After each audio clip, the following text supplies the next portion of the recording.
earlier. Everybody.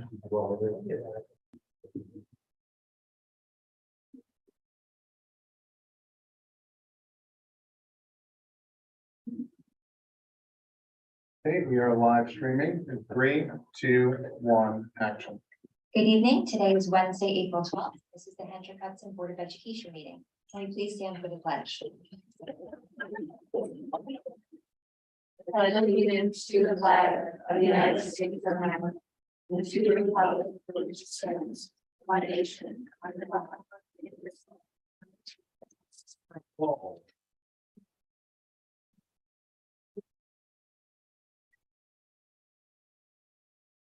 right.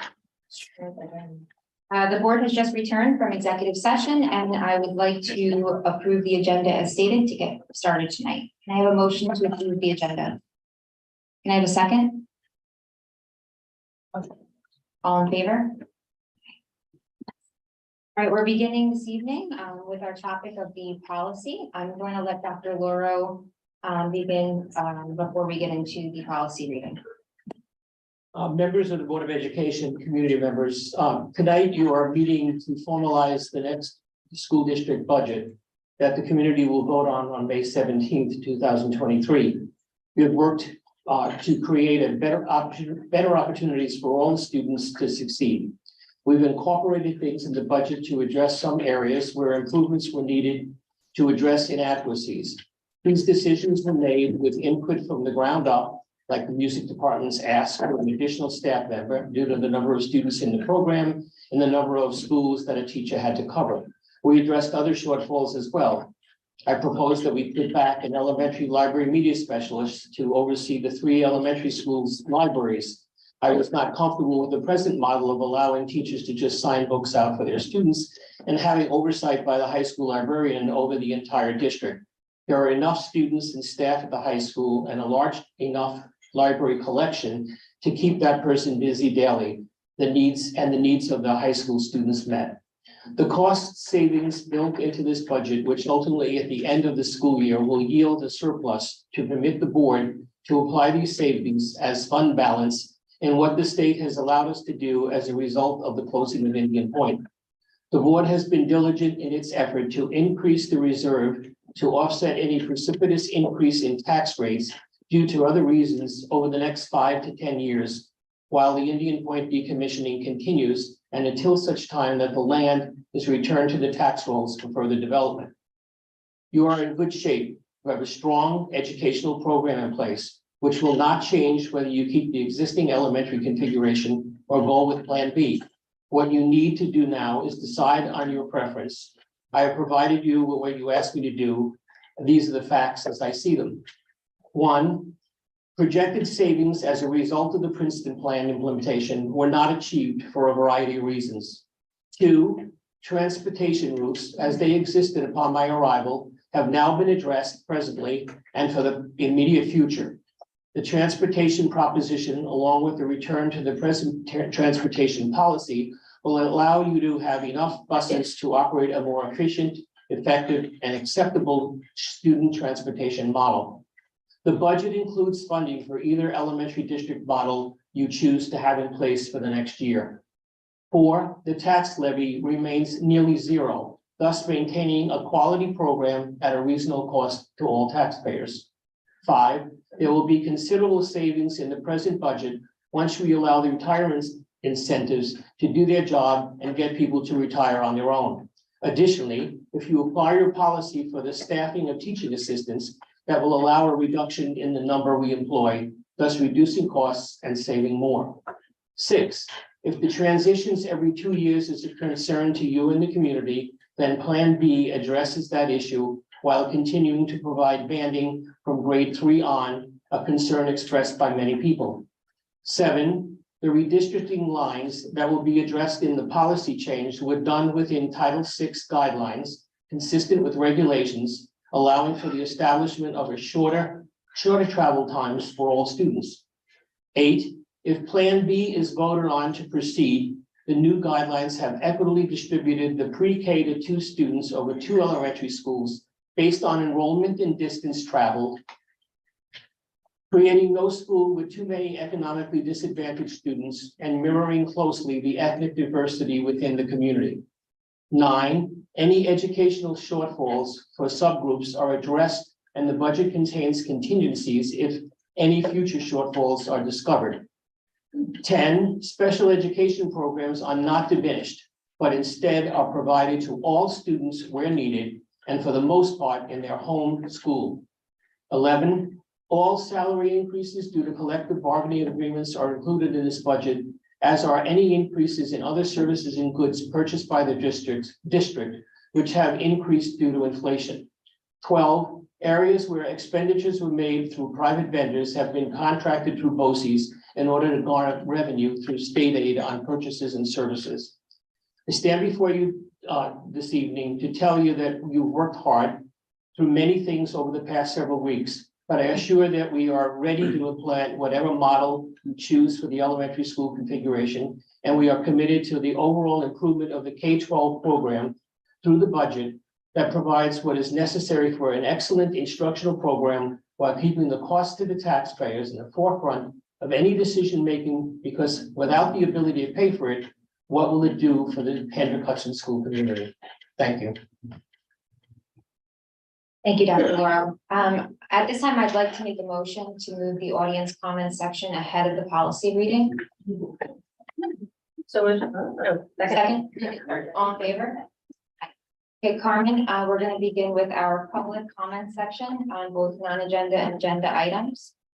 I think most people are familiar. We allot 15 minutes to this section of our meeting. Each speaker can speak for 3 minutes. There's a lot of people here tonight. I'm not quite sure how many are signed up, but we need to hold tight to that 3-minute mark so that we keep the meeting going. Please be respectful. Please let us know who you are, state your name, and we're happy to hear from you.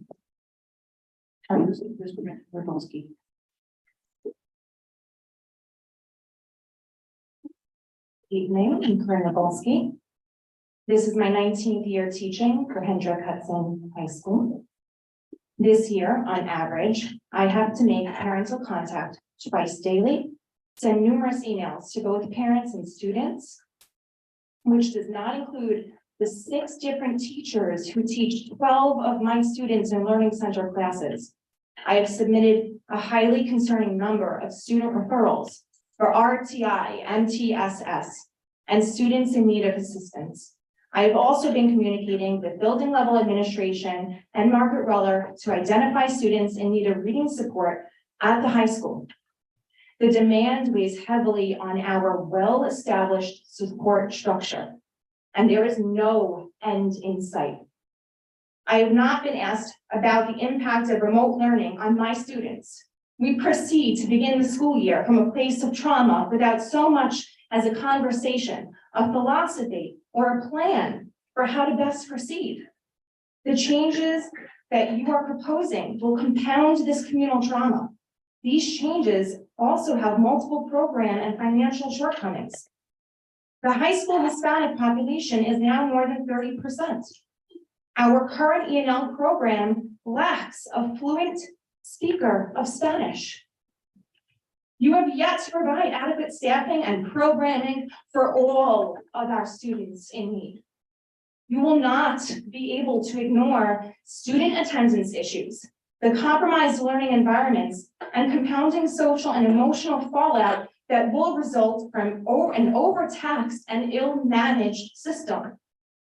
Although we should be having conversations about how to make our students thinkers, young adults who wonder, who believe in the good of man, I have to ask you, do you think it is appropriate to make deep cuts at secondary schools to compensate for a project and agenda to keep community schools that will resegregate our students? When the $4 million you are currently hiding behind is spent, how high will you need to raise taxes? And how many more staff cuts will be needed to compensate for your irresponsible fiscal planning? When will the parents be told that regardless of which plan they favor, elementary class sizes will increase? Attention must be paid. Stability is security. As a Hispanic American, I have worked my adult life to overcome the constraints that your plan will likely impose on particular students. I have worked tirelessly to become a craftsman in my classroom, and my love for my students and their futures is being exploited by you. Your first goal this school year states that the Princeton plan needs time to be properly implemented. Instead, I've watched as you openly speak to each other with utter disrespect while discussing a regressive policy change. With all due respect, I am embarrassed by your behavior. I'm sorry, the And 3-minute stop. disheartened by what is happening. Thank you.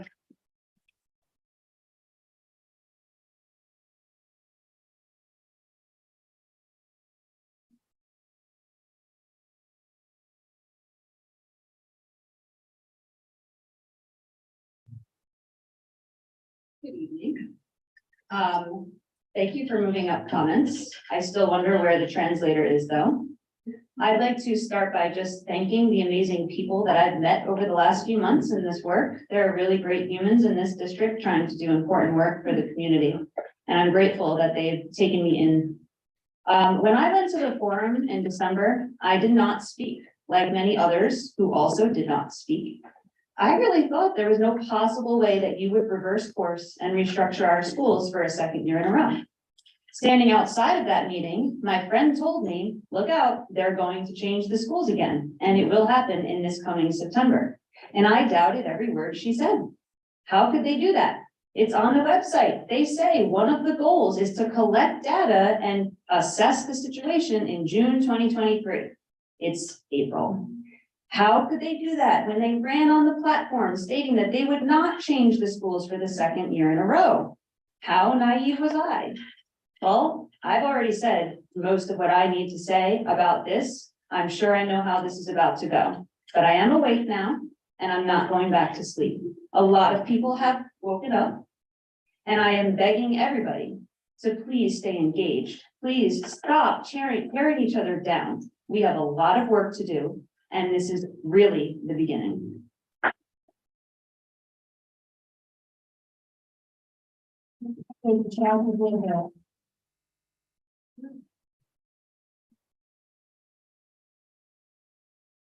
Hello, I'm here to once again ask you to avoid making hasty mistakes and take the time to evaluate any changes you plan on implementing to our elementary structure.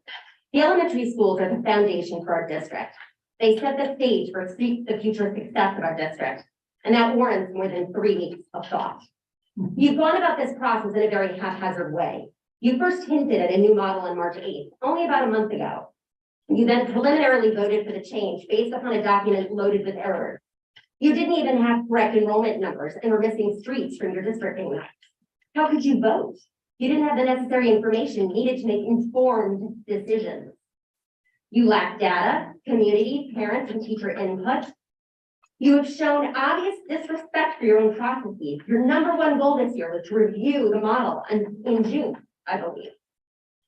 And you disrespect those that you were supposed to represent. Take the time to do this right. I know you're well aware that I think the Princeton plan is the best model for our district. I think it tackles many underlying issues, bias and inequity, and offers the most potential educational, social, emotional, and financial benefits for our district. That said, you want to evaluate a new model, fine, but go about this the right way. Take the time to make an informed decision. I also noticed your budget is essentially flat. How? You have a settlement of nearly $1 million. Where's that coming from? Will there be cuts, staff reductions? I've heard you imply that you'll be cutting the fat while you simultaneously say that there will be no cuts. Which is it? Those two statements conflict. You are charged with doing what's best for our district. Your hasty behavior is not what's best for our district. Stop making knee-jerk decisions and start being the board that we hope you can be.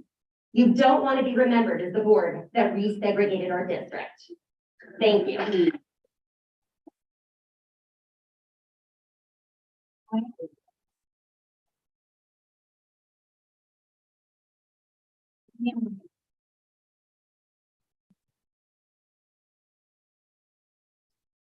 Hello, my name is Penny Hine. As I said before, I'm teaching 37 years, 29 right here in Hendrick Hudson. I did not write a speech. I'm speaking from my heart.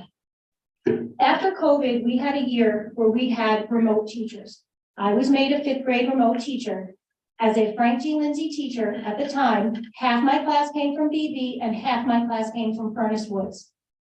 There are two friendships from that class of best friends that are one BB and one Furnace Woods. Had we not had that online class, and then they went to the middle school, they might have been on different teams and never met each other. They might never have been best friends, and they are best friends to this day. There are many children right now at Frank G. and Furnace Woods who have made friends that are going to be ripped apart and separated in September because of where they're districting our lines and separating these children from the newfound friends that they have made. I have taught so many people over the last 37 years. I have worked tirelessly, and I'm going to continue to do that. I don't care if I pack and move to every building in this district. My goal is to make sure that the children have the best education that they can have with the best teachers before them, and they are sitting right there. Those are the best teachers that your children can have, and you don't listen to them. You don't listen to any of us. You haven't asked for what we would like to give you, the data, the information that will help make an informed decision. From the bottom of my heart, I hope that you don't vote for Proposition B tonight, that you give a chance to listen to everybody sitting in this room and have us give you input on the decision. Thank you.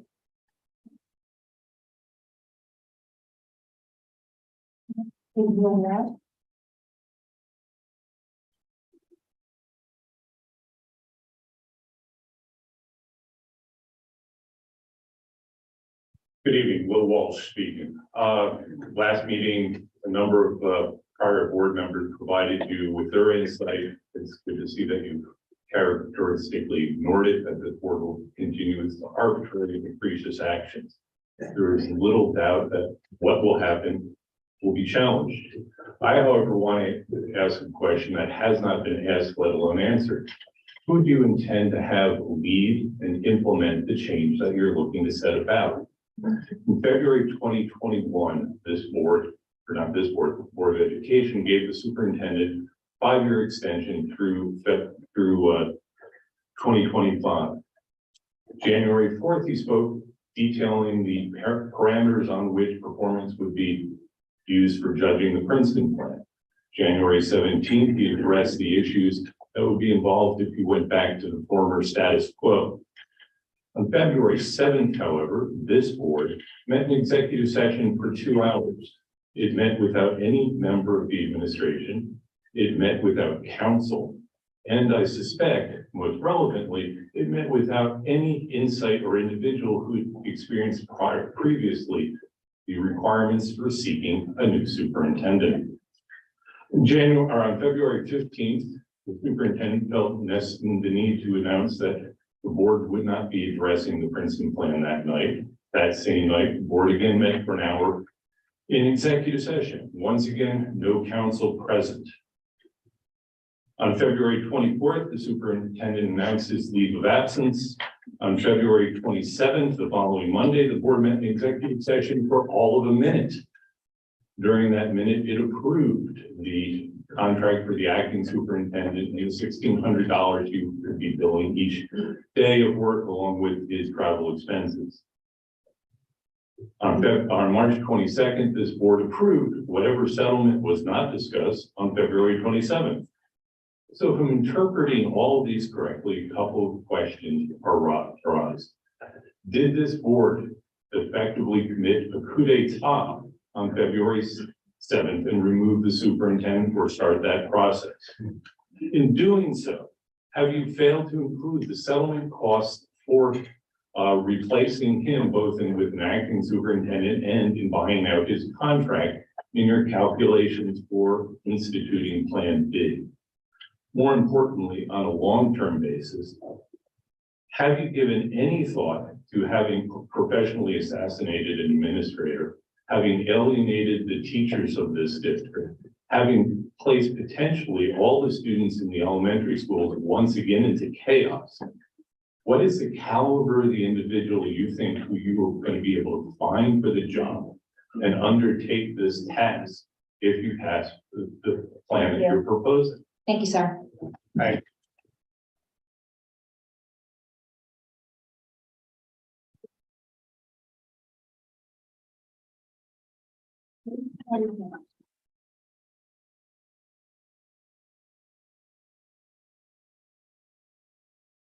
Hi, my name is Liz Peterson. I'm strictly here as a taxpayer.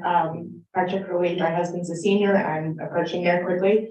And we've been here 15 years. We've never had children in this district. And I'm speaking to the fact that a good portion of our income and expenses is taxes and school taxes, to be honest.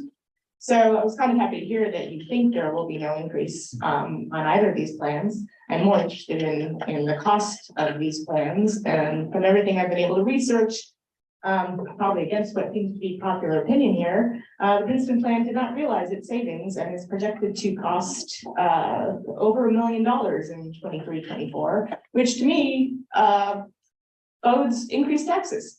So I'm just here to express a lot of citizens who, for one thing, I don't think this district informed anybody without children about the issues going on here. That's one thing I'd like to say. I think people who don't have children need to be informed because it affects us. It affects what we pay, it affects the cost of our living. And I would like to, basically, I would see my school taxes go down. I don't have kids. I don't think I should be paying any taxes because I don't have kids. So as far as that goes, you know, if you choose to have children, that's great. But I don't have any, and I don't think senior citizens should be paying for it as well. So I'd like to just express that on behalf of anybody who doesn't have kids, and say that I would like to have it work that we don't have any taxes increase at all, no matter what plan gets chosen. Thank you. Thank you. Monica Smith. Monica Smith. Sorry. Hi, my name is Monica Smith. I'm here in the district. I have a third and fourth grader. This is the first time that I've actually spoken. I've sort of been in the background, but there was a couple of things that this really sort of bothered me about some of the conversations that I've heard that I wanted to address. One, just by way of background, I've been an attorney for more than 20 years. I worked as a appropriation counsel with New York City Court Counsel's Office. I do have a specialty in corporate governance, and I also mostly focus on ESG consulting, which is environmental, social, and corporate governance. And what's been sad to see here is just a couple of things that I just want to point out. Number one is that a lot of the frustration I'm hearing about this Plan B that happened so quickly was the same frustration that I heard when the Princeton plan was enacted, and there was a failure to reach consensus.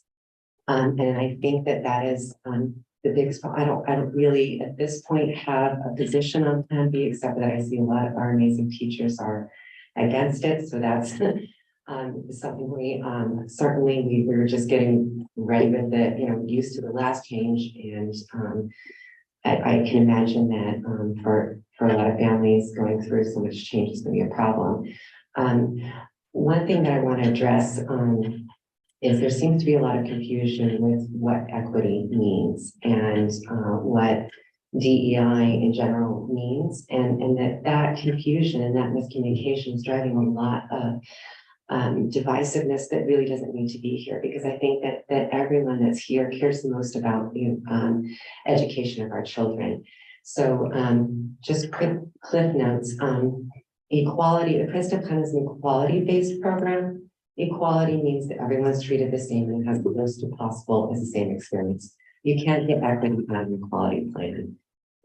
Equity is meeting people where they are. That means actually that community schools are equity-based system and models. Princeton plan is an old system, it's an equality-based system. Equity means that when you have a population that you know is growing, that you make sure that you have resources that are tailored to that. population. So it'd be great if we could keep these things in mind when we make the decisions, and then just in terms of good corporate governance, to try to reach some consensus, not the rush. And it's always okay to say, hey, we did an experiment, it didn't work. You did, whatever it is, just make sure that you listen to the stakeholders and realize that you can back off of things. Thanks. Thank you. All right.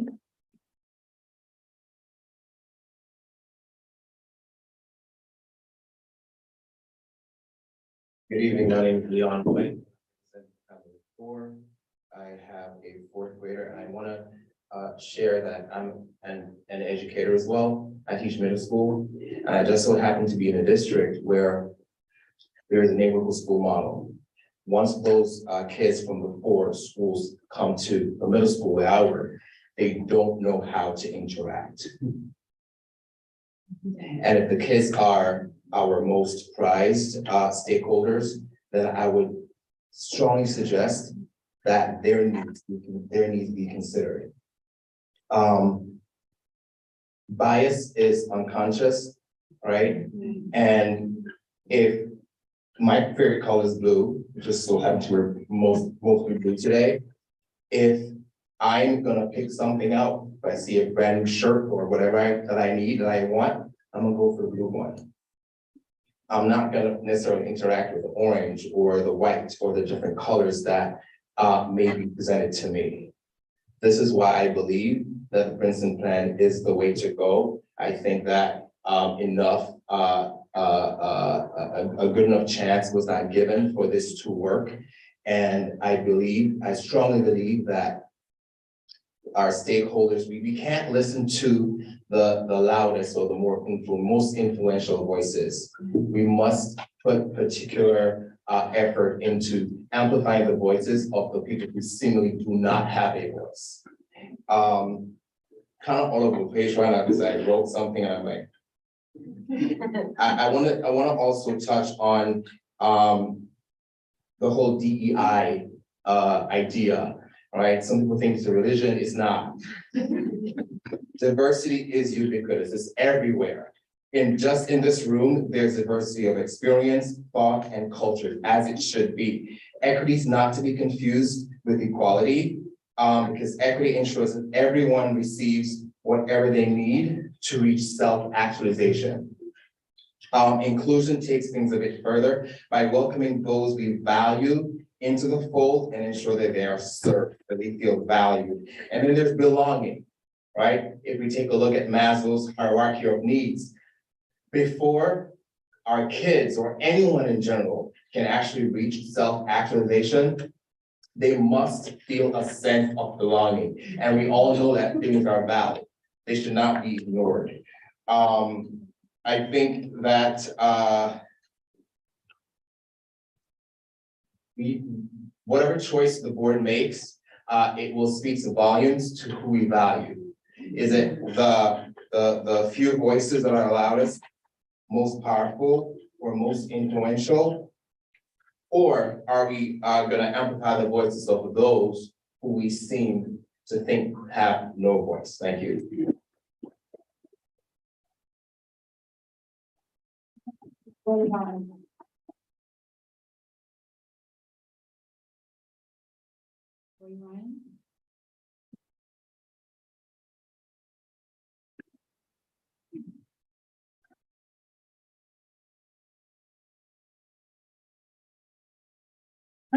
This one? No, You have to this address us. one, because I'd rather. You have to address the board, yeah. Hi, board, how are you? I'm Lauren Ryan. I was a member of the Penn Hud board for 12 years. I'm also a 36-year veteran teacher in a minority majority school. We are so divided, it's not funny, somewhat like our country, and I think it's an absolute shame. So I'm gonna try to talk fast because I was on the board that actually brought the Princeton plan in. And I actually regret it, and it was for the reason that one of the community members said, and I thought it was, if you look at the April 2021 meeting, it was about communication, and we didn't communicate at all. I have a neighbor, that was my big deal, that we were doing something under COVID. Welcome to the microphone. I'm not loud enough? Yeah. It will go in and out on camera, so if you can talk, Okay, I know I'm it's sorry, having I'm your really back. talking to you guys, so I'm turning my back, excuse my back. Sorry. So, I'm gonna talk quickly now. When I first ran for the board at Hen Hut, it was for three main reasons, that our superintendent would never get an 8% raise again. Because if we remember, they were getting way too many raises. To install a turf field at the high school so we could be athletically competitive with other school districts. And to address the academics and accountability at the middle and the elementary schools, because I thought it was lacking.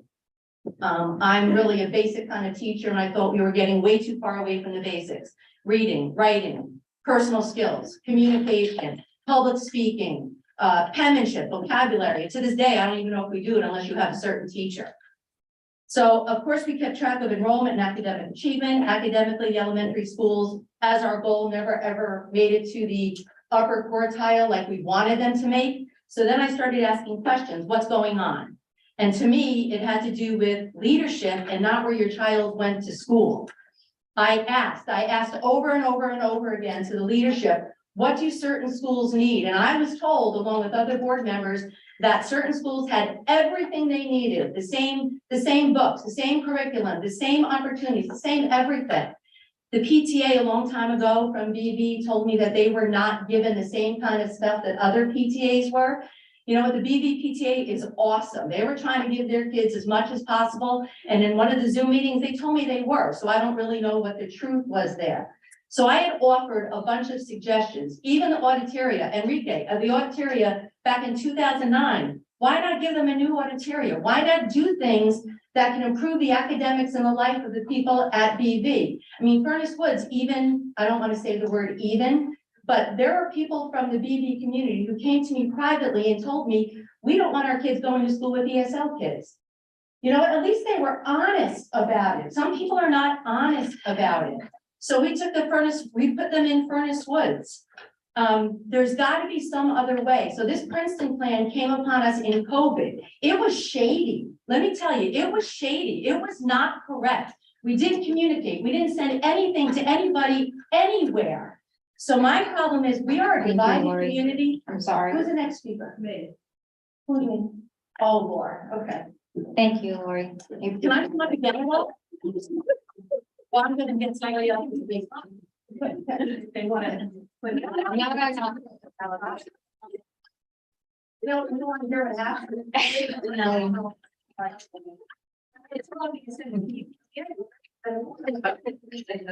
I wasn't there. Hi, good evening. Hi, Lauren Antonelli, resident 28 years, 2 kids went through the district, very involved with PTA, strategic planning, etc. Love our district. Okay, I am going to say again, I request you to reconsider, all of you. I really think we've come so far in bringing this district together and we're there. Give it another year. Let's see what happens, but drive measurement, accountability, and look at student performance. I think it's still too soon to know what the impact is to our students. Number 2, it troubles me that these wonderful staff and our union, their union, are opposed, and yet it seems like that good counsel isn't being taken to heart. The fact that they are sitting there, like when I worked for General Electric, if the union was totally against something, we listened, we paid attention, we worked with the union. It troubles me that we're somehow looking past that. And I know there's a lot of angry parents. I get it. But the reality is these people have been in our district, have helped us through these, times. And I think we should take, their opinions or their professional opinions to heart. I did work on the strategic plan for exemplary staff. So I'm going to tell you, we do have exemplary staff, but I think we have to listen to them. Number 3, somebody shared an equity report for, I think it was Pelham and Chappaqua. And I have to say, great information. I don't know if we're going to do that. It would be very interesting to see what they would say. I know somebody pulled out something from the archives of prior years. It was brilliant. It was wonderful. It was good to see that these conversations have happened. 20 years is a long time. Things have changed. Declining enrollment is big. Again, I think it would be good to look at those things. What troubled me was the comment in one of those reports that said, yes, and at the middle school, they all talked about which elementary school did this person come from? And you know what? I lived that. Having been a BV parent, we lived that, okay? It was always like, oh, was that a BV kid? And I have to say, yes, we have valedictorians from BV that I'm very proud of. Number 4, have we looked at the fact that 3 to 5 is gonna be in Wall-1 school?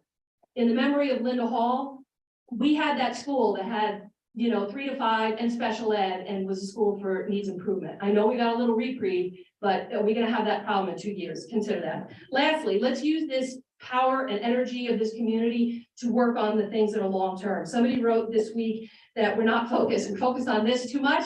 Let's focus on all the bigger fish to fry and the long-term items, which I agree, including the fact that we have so many double administrators that we're paying for.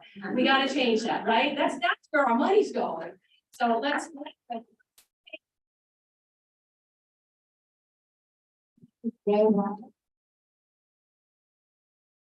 Joe Ryan? All right. Well, I'm gonna tell you something, guys. You've heard my voice before. But I'm going to paraphrase George Washington when he was faced with the mutiny or the potential mutiny at New Windsor. And he walked into his officers who were not very happy. Okay? And he took out his spectacles and he said, "You have to forgive me for using my spectacles, because I've grown white in the service of my district and slightly blind. I am the president of the Living History Education Foundation and a trustee of the Purple Park Company. And I'm writing this, in this letter I sent to the board, you've all read it, but you're gonna hear it now. By the way, doctor, I did some investigating on you, and you came out all right. I'll tell you who reported on you. My spine network is pretty extensive, okay? And it's not turned. All right.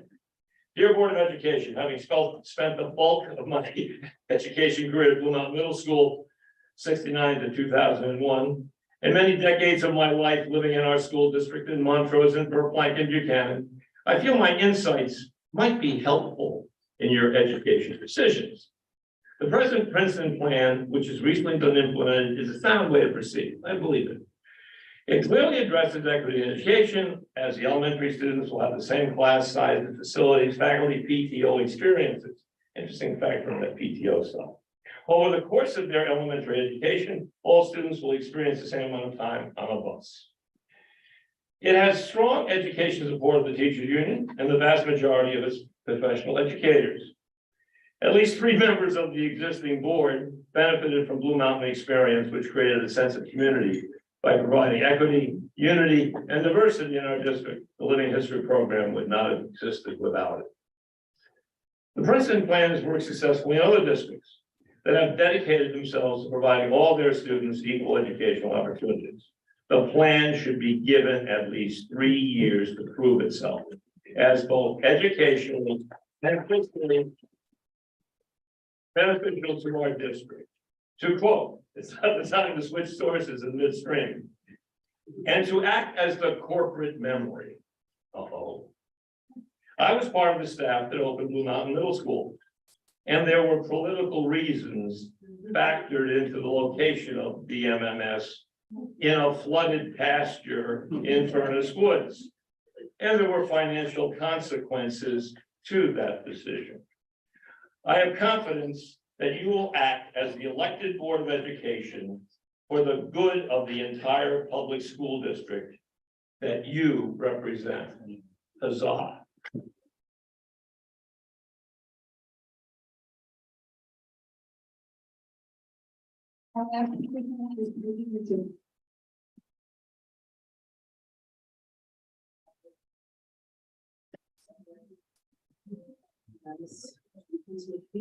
Spoken here before.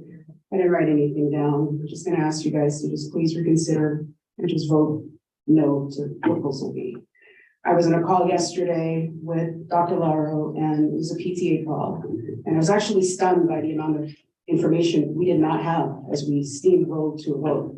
I kept asking question after question. Was there data? Was there data that's gonna account for the bus ride for the peak skill kids that now have to go to Furnace Woods? I was told, no, we're still working on that. What was the cost savings for the Princeton plan if we had just kept it the way it is right now with all of the additional state aid that we received? I was told, well, there wasn't really any savings, but I don't have that number yet. There's just a lot of, we don't know, but we're voting. And as a community, we deserve to get those numbers. It's our tax dollars that are gonna be implicated in this. And to just sit here and tell us, I don't know, here's the budget, and we're voting, is a huge slap in the face to this district.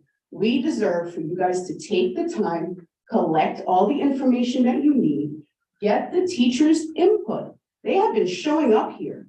I don't know if everybody's paying attention, but it's hard to get good teachers right now. And they're here. They're spending their nights here saying, you are not listening to us. Please, listen to the teachers, listen to the parents, do what's best for these kids in this district.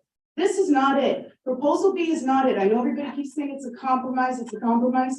All you have done is going to divide us even more. Just take a look at what's happening. Because the compromise was supposed to sort everything, but it has solved nothing. Because all everyone's talking about now is going back to K-5, because this compromise is also still unacceptable to most of the other people that were against the Princeton plan. So I ask you, take the time, reconsider your vote, please, for the children, our teachers that are amazing that we have in this district, and for the families that have moved here and are living here. Thank you.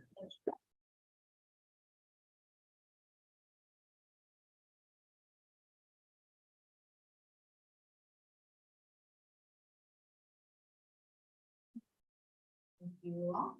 So the next step would be to read the policy once more. I move in consideration of the board policy 5110 to the table. Oh, hang on one second. You didn't sign up. Sorry.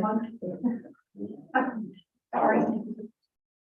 Go ahead, Jen, sorry. I move the consideration of board policy 5110 to the table. Anyone second? A second. I would like to make a motion to postpone it.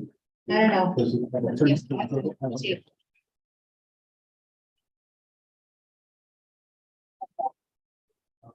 Got it. Okay, I'll repeat what just happened. Jen made a motion to bring the policy consideration to the table. Ally seconded it.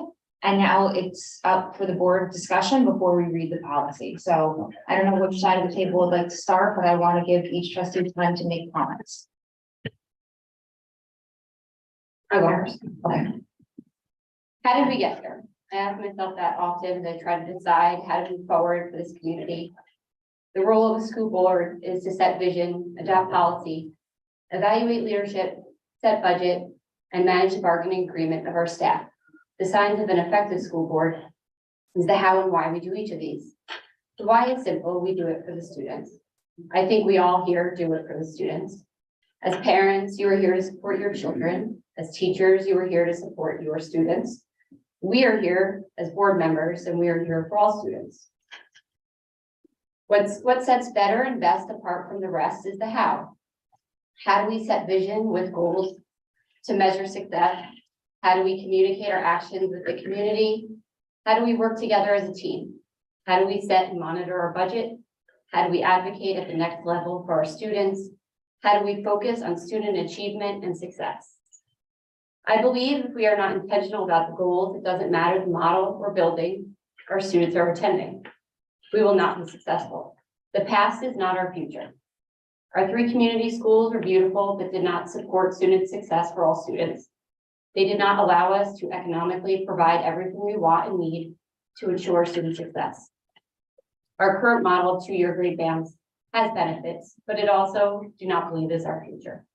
It has brought kids together earlier. It has aligned our teaching staff and buildings to support specific grades, but it is harder on our youngest students, requiring them to transition schools every 2 years, and in some cases be in schools that are furthest from their homes for many years, and has created unforeseen transportation and family strain. In this model currently, we are not using our buildings correctly. We have our K-1 students in the largest elementary school building with the least amount of in-classroom bathrooms. We have our oldest elementary school kids squeezed in a smaller school that has very few gang bathrooms, smaller classrooms, smaller gyms, smaller cafeteria. And the feedback from the teachers is they are making it work. All I can think is, I'm sure they are, but why?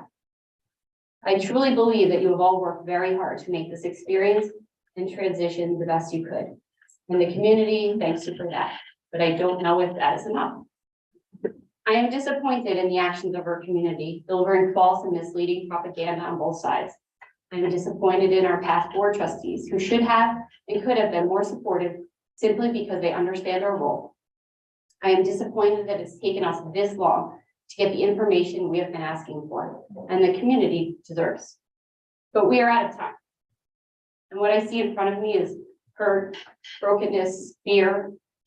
What we were trying to do for this community is not a compromise, but a balance. I beg of you all to listen to one another. We must work together for all of our children and stop the nonsense of right or wrong, of us or them, because in the end, it is we. To the parents who no longer have elementary school students, I ask you to be the strength, offer the guidance and understanding our elementary school parents need as we move forward.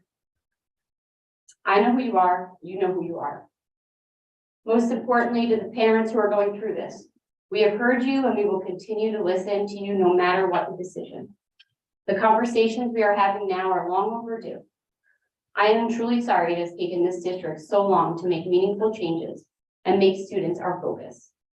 I leave you with a few kind words, probably very few, the ones I've recently seen on Facebook, that a parent wrote.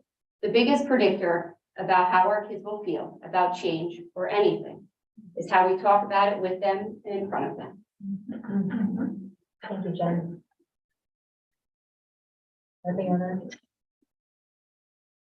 I want everyone to know that I hear them. Our children have been through a lot the last few years. I always bring myself back to, are we doing enough for them educationally, emotionally, socially, while also providing them with the experiences they need to flourish? I have questioned that recently and hope we could find a better way. This has been a very difficult year. While reading each and every email, listening to every comment, it has taught me a lot. The attacks on me personally, the bullying and accusations have been disheartening and harmful in this overall decision-making process. Many people in this community either know me or know of me, and I have always put kids first. Not only my own, but all of yours. I love my neighbors and the unique place that Hendrick Hudson is. The strong sense of community and pride have diminished over the last few years, and we are trying to help bring that back. Unfortunately, years of distrust have seeped into this, and we need to course correct that in any model we are in. But these are adult problems. They're not children problems. I believe that in any model, I believe that our children are happy overall, and I want them to be even happier. I think we all do. I also want to ensure that we are creating policy that moves us forward and helps us grow. Looking at data and student achievement information to more accurately provide services for true equity is also so important, and I do not believe that we have really ever done that here, even in this current model. I want to go back a few years to debunk one of the things I have heard over and over again. The 2020 to 2021 Princeton Plan Committee was a 3-year process. The previous stakeholder committee was a group of 12 parents, 12 community members, and a very small, similarly sized group of staff. We met as a group only twice. We began with the meeting on November 23rd, 2020. It was 1 hour long. The second meeting was March 8th, 2021. The board voted on April 7th, 2021. It was a 5-month process in total to completely change our elementary school model. It was done with no plan of what it would look like in actual practice. 3 of those board members at the time voted to begin the Princeton Plan in September of that year, the same timeline as we are in right now. At that time, many stakeholders felt they had no voice. They wanted to be more involved. They felt unheard. As a stakeholder myself on the committee, I felt we should have presented to the board directly. We were not given that opportunity. There were other plans to look at and possibly better ways to educate our students. They wouldn't save enough money. We weren't allowed to talk about them. That was very sad. The community deserved to know what these opportunities and models look like for our children. We were trying to show that. There seems to be the perspective that this process was much different than in 2021, but I disagree. As a board, we have been very engaged. We have not shut down the public comment. We have a working session in public we were scrutinized and pulled apart for doing. We have asked for feedback, asked for fixes for months. At this time, the board is still in the dark on some of these fixes and what they can look like, as is the community. Right now, we are in month 8. What is the plan to fix the current issues we still face moving into next year? No matter what we decide tonight, we need to plan that, and the community deserves to see what we are working on and that we are listening to them. I would like to remind everyone of the main parent and community concerns. This is the second part. I want to remind everyone of the concerns that we heard from December 2022. This is directly from the December 21st board presentation. Transportation, families with multiple bus times and routes, length of bus rides, bus safety, increased costs, and the carbon footprint. We have solved some of the lengthy bus rides, but children are still out of their homes for a very long time. With the new buses, we hope we can improve safety, length of time, and also help the middle school and high school with their bus issues. Athletic busing can be improved, and hopefully we can accommodate field trips more easily and visits for students and staff to see each other in other buildings. I'm hoping to see more of this no matter what plan we are in. These buses can help, but they still do not eliminate that there are children out of their homes longer than before, and we need to prioritize this. It doesn't matter where they live or who they are. Family logistics, before and after school planning, managing and attending events, as well as sorting out conflicts and keeping up with communication from multiple buildings. We have not done anything to fix this for families. As far as I know, we haven't addressed this. We need to focus on parent engagement and involvement, as well as planning events that include all family members together when possible. The PTA has done a great job this year, but I believe the district can help them do even more. We need to work together. Our financial expectations fell short. I'm sorry, that's financial thing. The entire conversation, beginning with 2020, should have never been fully about finances. That was an epic fail. It was a failure. The narrative has been terrible. We never talked about children. We need to change the mentality. Cutting the staffing program at the elementary floor first was probably not the answer. We need to look at our programs holistically and make sure we are not only fiscally responsible, but that we are giving kids what they need to learn and grow and be successful and be well beyond secondary level. This means a strong program for every child. UPK through 12th grade. Lack of community, attributed to the 2-year loop of grade banding, fear of learning loss, and mental health problems. This issue could be addressed with the Plan B model to an extent and help establish one less transition. What we were hoping to do with the help of Dr. Laura was not upset the community. We were trying to take all of the positive and negative feedback that we have heard and make it better. For anyone that can't see that and accuses us of having an agenda, please reach out to each of us. When you talk to us, it will make you feel better. This leads me to the staff. The Friday before spring break, we visited the teachers and staff at each elementary school. Staff members and those experienced ranged from very angry to unprofessional, and they were even offended that we were even bothering to visit them. What some are unable to see is that we are volunteers. We would not be in these seats if we didn't care about your input. We most certainly wouldn't be in these seats if we did not care about you and the students. I have been so disheartened to see the behavior of the HHEA spreading lies and mistruths, postcards, phone calls, videos circulating in the community that are created by them to make the step out to be something that we are not. Please, if everyone can just be respectful. These board trustees, I sit.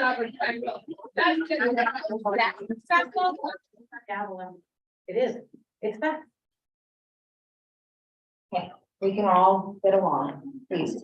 The board trustees that I sit here with are 6 of the kindest, most committed, most invested and caring people I know. Your propaganda has spread so many lies. What a shame. I'm not sure how we move forward, but I'm hoping we can. The decisions we make are hard. They may impact your job, but we are not trying to hurt you. We hear you. We are just trying to fix what can't be fixed easily in this current plan. No matter how hard we work, our facilities are our facilities and our roads are our roads, etc., etc. In order to fix a problem, you must first admit that there is a problem. Please commit to working with us in the future and not against us. The postcard mailer I mentioned has people ready to vote down this budget, angry and confused. This does no one any good. In fact, one can argue that if the budget fails, it is terrible for our students, but even worse for the HHEA. In the future, please reconsider such tactics because they are lasting impacts and they do not help us move forward with open minds and open hearts. We need to do better than that and set better examples for our community and students. I want to be very clear. Your tactics play no role in my decision tonight. What does play a role are the calm, clear, articulate, supportive, and professional voices of your peers. Some of you are among that group. They give us hope in the decision I make is because I heard them through the anger, frustration, and noise. To our parents and community members, if I let you down tonight, I am sorry. I hear you. We need to do better. We need to make sure that we are committed to all of our children. I want everyone to know that I am committed to investing my time into holding this district staff accountable to our students and community. If we work together, we can do so much better. We need to listen and not argue. We need to look at what is ahead of us, plan for it, and work on what's best. Let's not forget all we have learned this year and all the wins. 3 main wins that stand out for me are 1 elementary school PTA. That was probably something we should have done a very long time ago. Our PBIS is now aligned and we are all finally sailors. We are luckily, a lot of this is already planned out in our strategic plan goals, shared decision-making practices, and better communication are a large part of that. We are getting there, and with hard work and dedication to engage all stakeholders, we will be able to move forward and become the best hen hud we can be. Okay. Anyone like to next?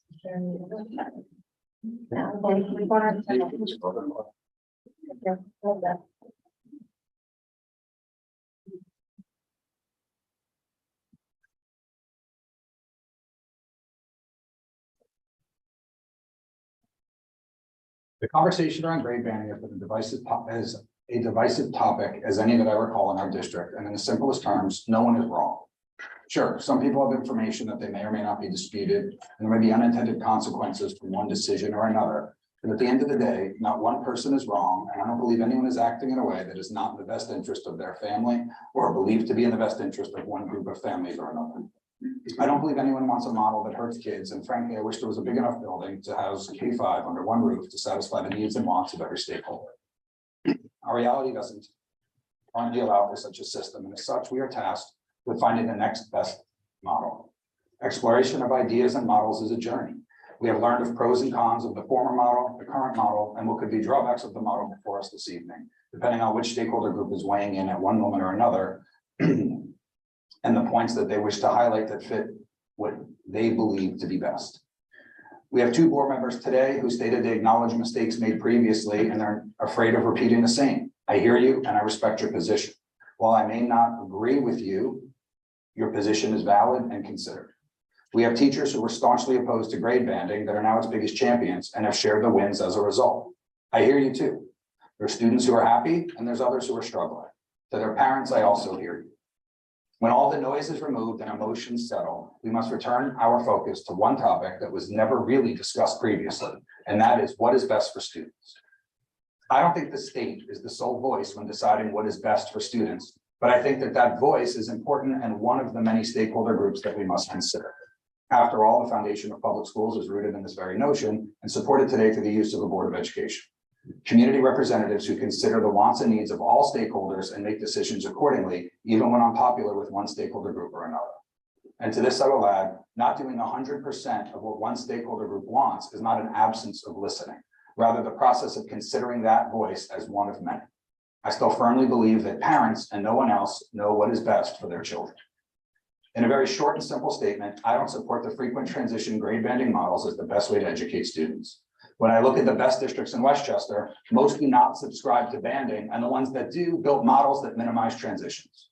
The districts with the most transitions in Westchester, and I believe I'm accurate, so I'll put a little qualifier there, are Peekskill, Ossining, Greenberg, and Tarrytown. The first 3 are all targeted districts. The 4th, Tarrytown, is 65% ENL and is not targeted, but interestingly enough, they have a 3-5 school, as does Somers and Byram Hills. I believe in modeling success and then tailor fitting it to what can best be implemented to improve the problems the model is built to solve. In this life, I'm a parent first. In my personal life, nothing comes before my children or my family. Hard stop. However, my role in the school board and the decisions that are made cannot be based simply on what's best for me, my children, or my family. I committed to supporting the implementation of this year's banding model and kept my word. Does that mean we must suffer a long, slow death for kids and family who are miserable in the model? Of course not. This was not well executed, and I don't think anyone on the outside looking in thinks this was without faults. One of the biggest issues is the very administration who allowed these perceived inequities and inequalities in our K-5 model to exist and never acknowledged nor improved said inequities or inequalities, built this model with no attempt to address them still, and have yet to acknowledge any of the shortcomings in our current model outside of transportation. The people who are responsible to protect students from the problems have never acknowledged them as a problem, surely can't fix the problem. Time can't heal all wounds. The board needs to focus on what's best for all students, not what's easiest for some of us.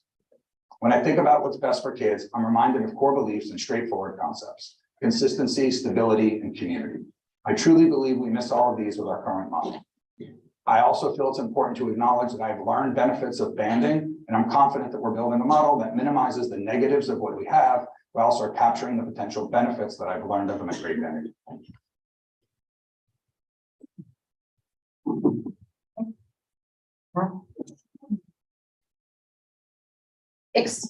Forgive me for being a little bit all over the place. I kind of just wrote down my thoughts, and I'm speaking of my experience. My experience being part of the BOE this year and working with certain members of central office has left me feeling frustrated, angry, and disappointed. When I asked certain members in central office for data, it was not provided, insufficient, and inaccurate. So much so that I have spent my time fact-checking the data I did receive by meeting with administrators in my home school district, often leading me to disprove information that was being given to me. Enrique, you gave me factual data, but I did fact-check it too. I have also spent my time foiling information from New York State Education Department to obtain data that was not provided to me.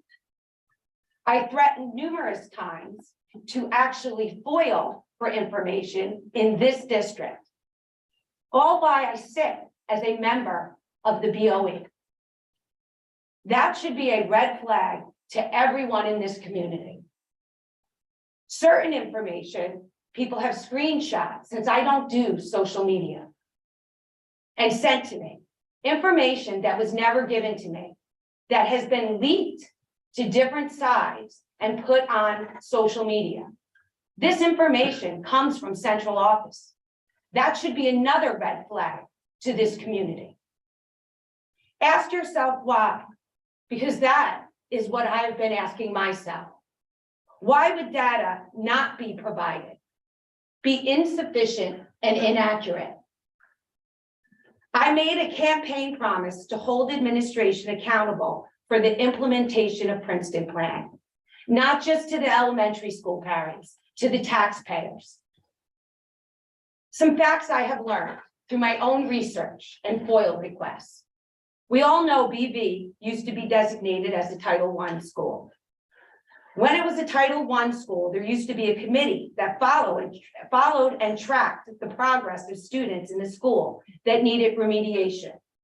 Under PP, this committee was disbanded, and these students are not receiving the same level of services.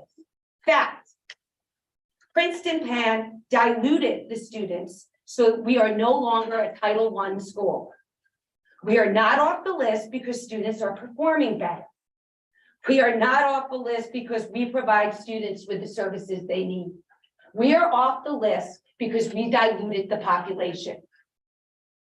Administration has said in past meetings, we would use test scores as one of the benchmarks to judge the success of PP.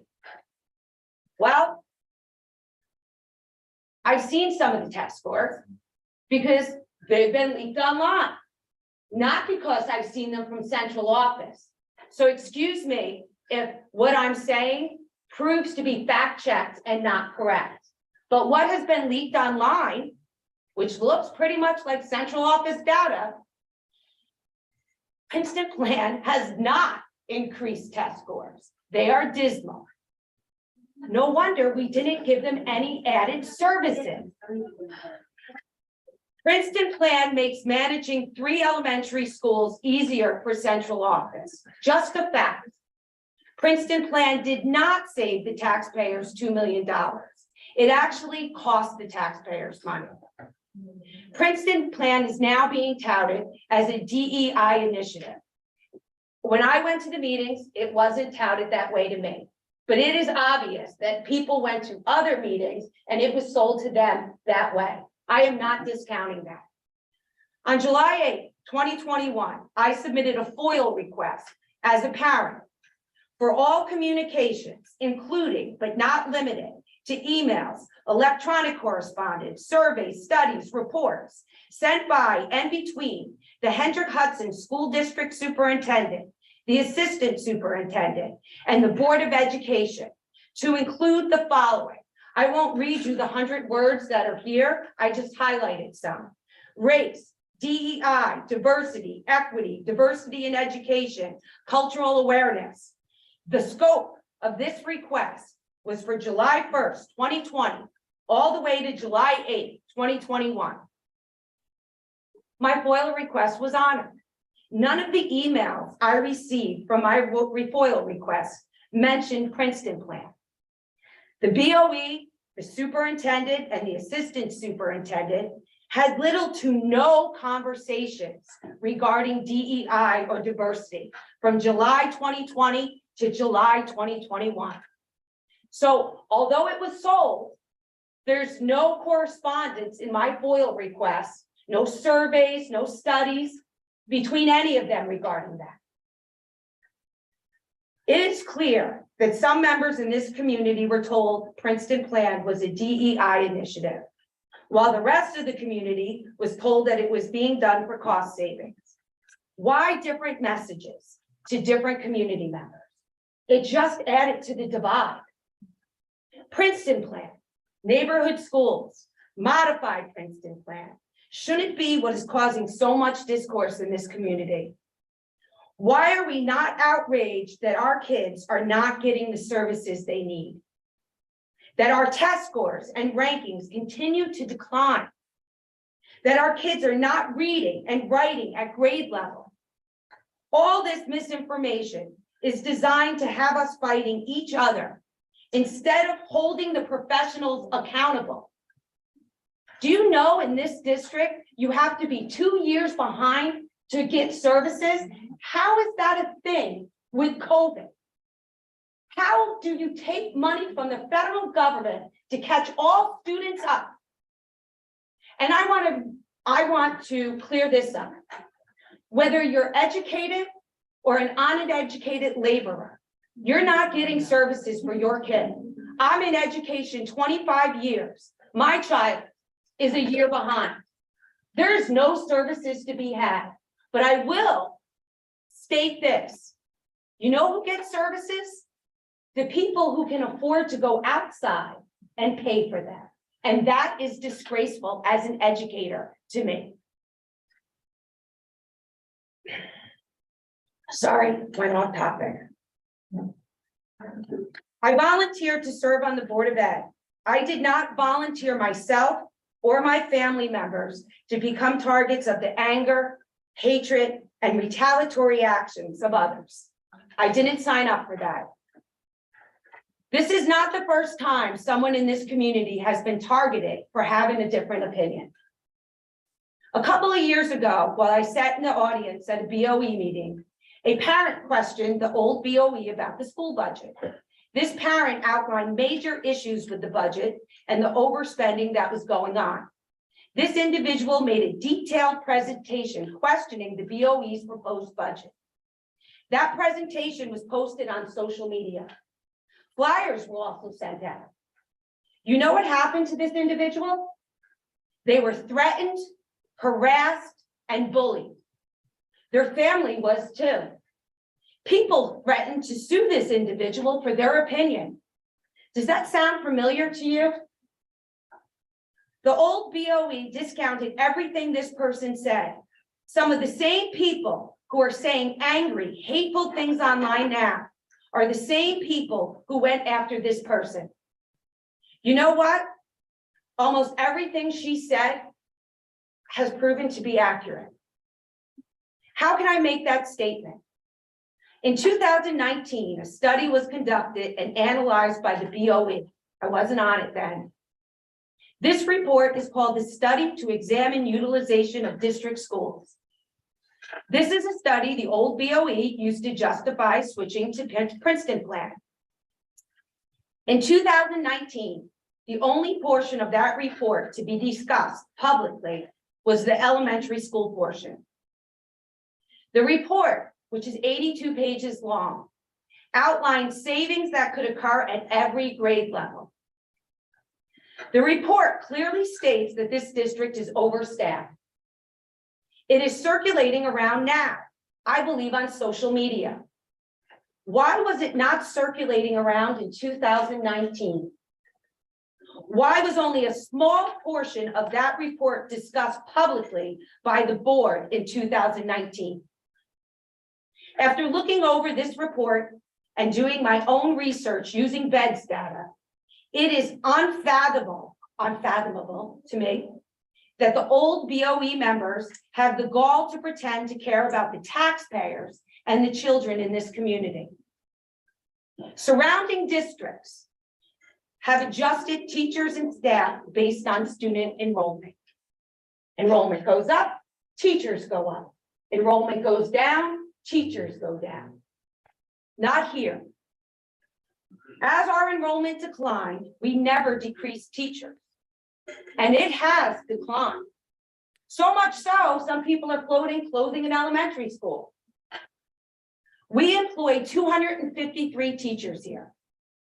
When surrounding districts in our area employed 253 teachers, they had 1,008 more students than us, just to give you what it looks like. So when other districts employed 253 more teachers, they had 1,008 more students enrolled. Surrounding districts have a 12-to-1 and 15-to-1 student-teacher ratio. We have a 9-to-1. Surrounding districts outperform us on test scores. People who are spreading information regarding teacher cuts have read the above study I mentioned. They reference it in their social media posts. They know we are not cutting programs. They know we are overstaffed, but yet they are still spreading misinformation. Why? Can you imagine if we listened to that community member who brought this to our attention years ago? We could have reallocated those funds to provide students with the services they need. I have been in education for 25 years. I am a union employee and proud of it. I know that the union has 3 functions. Function 1, to protect and grow teaching positions. Function 2, to obtain the most financially beneficial contract for its members. Function 3, to uphold the contract. Everything a union does is around one of those functions. As an educator and BOE member, I appreciate and acknowledge the value of teacher input. However, this value is negated when it spreads inaccurate information that causes more divisiveness within this community. There is a portion of this community, now this hurts me as an educator, so please listen to this. We have received emails from parents, multiple ones. These parents have written in that they do not feel comfortable sending their kids into school because they fear teachers will retaliate against their children for having a difference of opinion. Do you know what that must feel like? To send your children to school and not trust that they will be treated well? Think about what you are doing. I can sum up my experience being on this board with one word: gaslighting. Gaslighting is the action of repetitively lying to someone to manipulate. It could be divided into 4 different types: outright lying, manipulation of facts, condemning, and bullying. I urge the community to stop fighting with one another, to stop listening to the misinformation and the loud, angry voices. It's time to turn your focus on the administration and hold them accountable for ensuring that our students are successful and get what they need. That's my statement.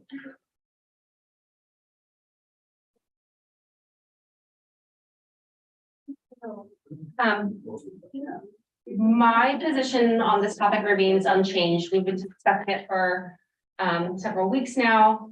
I do not support a policy change. The decision-making process is just as important as the actual decision. So we need to honor the decision-making process here. As I've stated over the past several weeks, my concern with a hasty change is that without transparency, community participation, and a clear plan forward, we cannot rebuild the lost sense of trust in our district. Our responsibility as trustees is to make data-driven decisions. Getting all the information we need to consider how any change, whether it's A, B, or C, will affect our district long-term, that's going to take time. I think it's worth taking the time now so we don't have to revisit this conversation every other year. The community wants transparency. That means having objective data to show how and why decisions are made. To me, a compromise means that everyone loses. But what if we can all be winners? Every challenge is an opportunity, and I do not think that we spent enough time here exploring solutions. So I'd like to shift our focus. I want us to be positive and work together for all of our Hendrick Hudson students.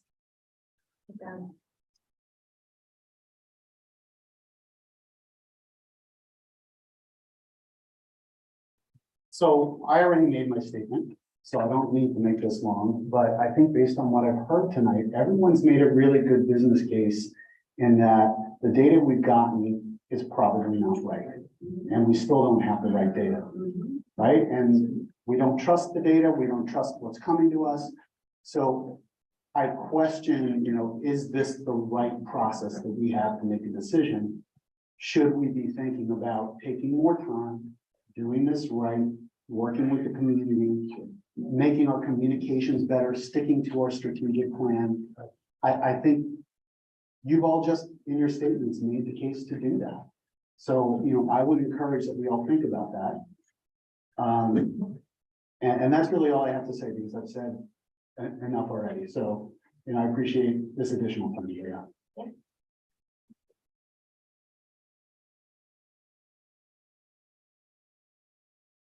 All right, you guys have listened to a lot, so I'll try to run through it quick. A lot of my thoughts are with my fellow trustees, but I did also prepare something to share with the community tonight. As many of you know, I'm a lifelong district resident. When I decided to run for the board, it was simply to give back to a school district and a community that I felt gave so much to me. I saw and felt that the strength of the community was slipping away and much improvement was needed. Rather than advocate as just a parent and taxpayer, I decided to work this voluntary job to ensure positive momentum would occur. Never did I think that I was jeopardizing myself as a person, a parent in this community, and certainly not jeopardizing my children and my family. I chose to raise my children as sailors. My husband and I both grew up here, in fact, on very opposite ends of the town. This community was and is everything to us. A community is only as strong as those that inhabit it together. I want to tell you a very brief story today. My son was in a terrible accident alone on his bike. Within 30 seconds, multiple cars pulled over and pedestrians stopped. Quite a few of those people knew who he was and knew where we lived. They took care of my son as if he was their own and continued to follow up weeks after the accident. That is the best definition of community that I could come up with for you all tonight. I hope when you need your neighbors, they are there for you.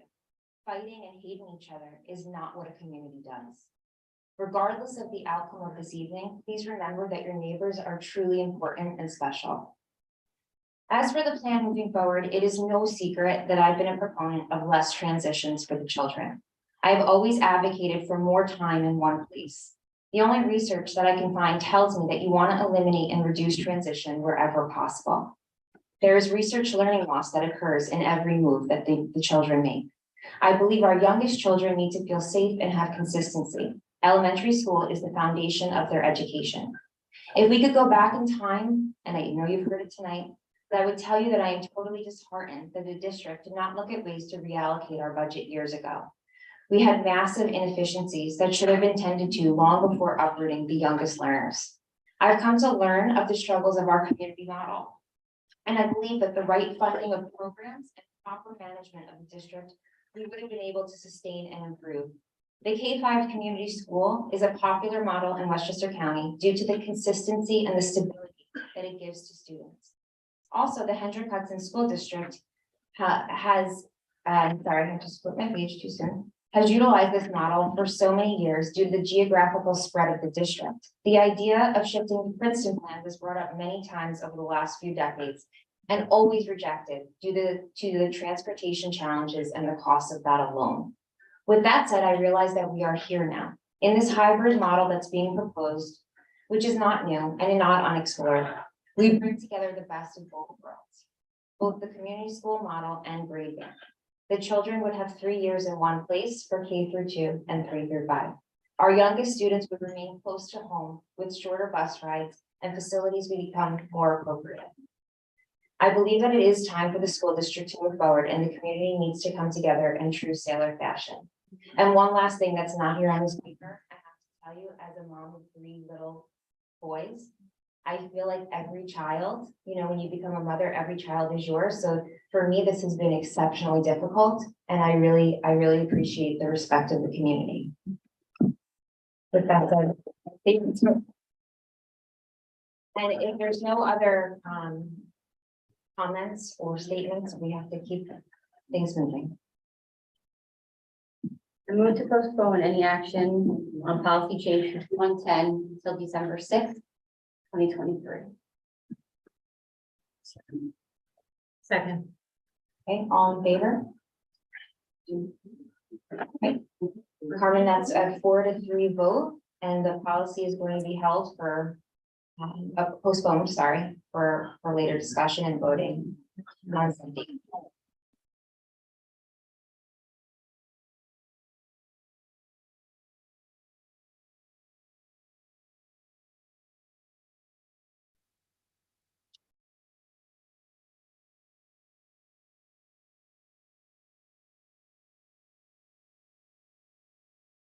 On to our consent agenda. I need a motion to approve the consent agenda. Have a second. All in favor? Right. I think we have donations, if that's what's next. Yep.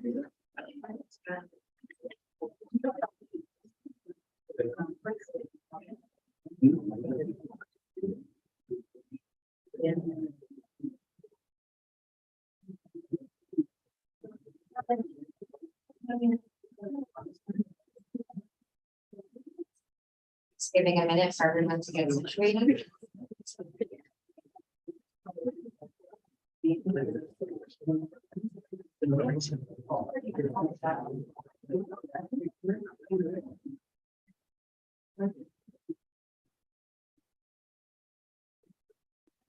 Yeah, you know what, everybody, let's take a 5-minute break. So everybody that wants to exit can use the restroom and then we'll be back. Okay. Carmen, do you need an official? No? Is it okay? Right, we'll be back in 5.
Okay, the board is back from a recess. Thank you for waiting. Carmen. Now I have to. Carmen, you have more packets? Hold on. No, you don't have. Okay, we were at our donations. We need to acknowledge our donation. I'll give Brett a minute. Uh-oh. Edgetech? Okay.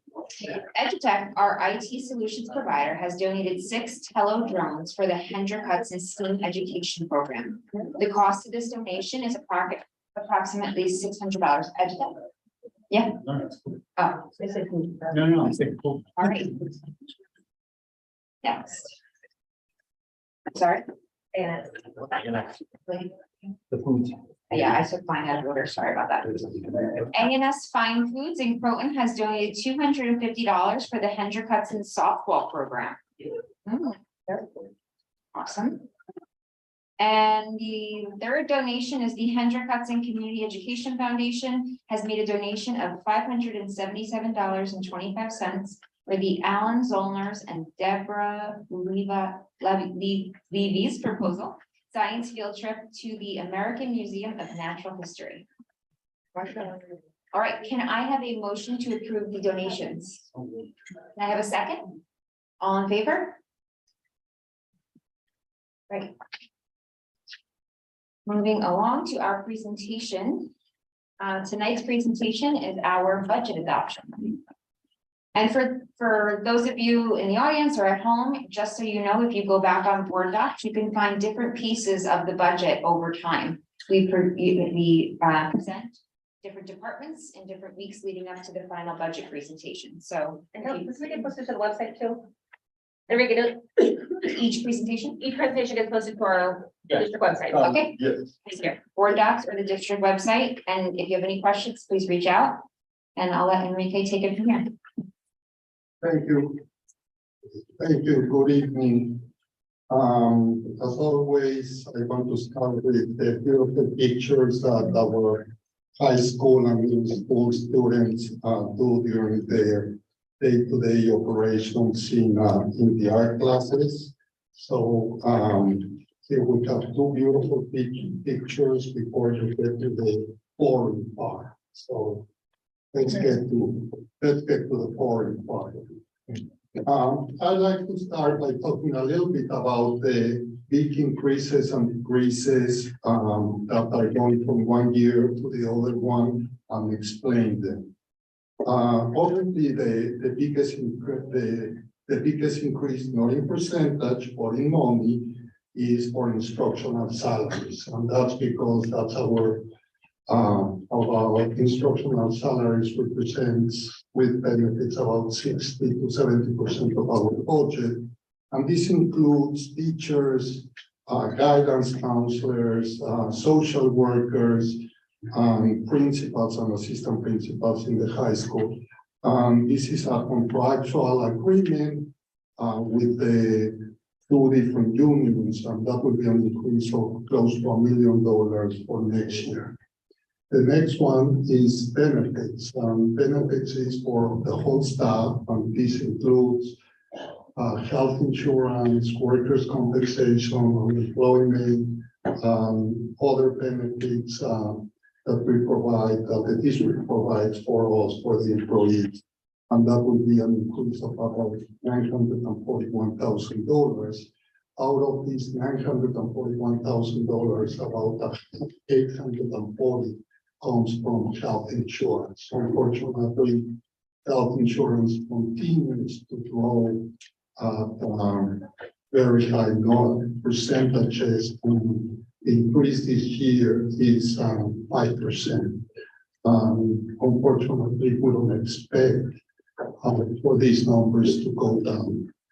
On a side point, I'm going to ask everyone not to forget to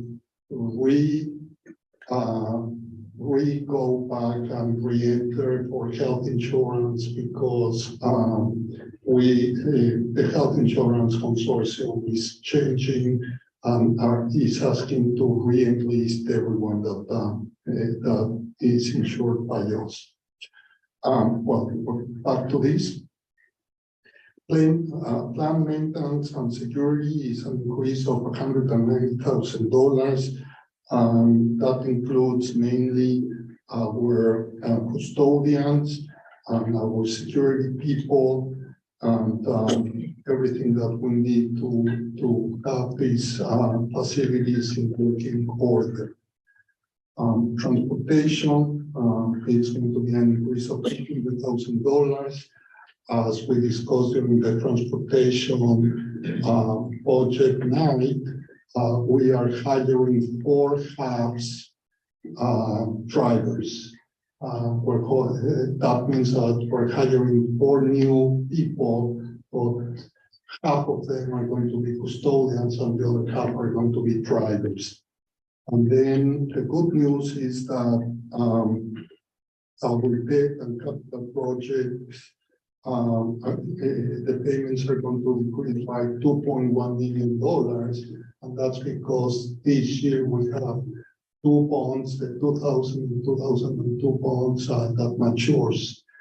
So this is very good news because hopefully with this money, we will be able to go for a capital project in 1 or 2 years without an increase in the tax levy and the tax rate for the community. The next slide is the largest increase by account code, and as I said, health insurance is going up about $840,000. Then we have the business administration contractual that is going up $181,000. And don't think that that's for me. It's because last year the board decided to hire the second SRO after the budget was passed. So this is just budget to budget, and now it's included in the budget, and that's $175,000. So the real increase for my department is really $6,000. The next one is teacher salaries for pre-K, and this is exactly the same situation where we decided to give the teacher positions to Dr. Lefevre and Ms. Emanuel, but originally we thought that they were going to be step 1 teachers.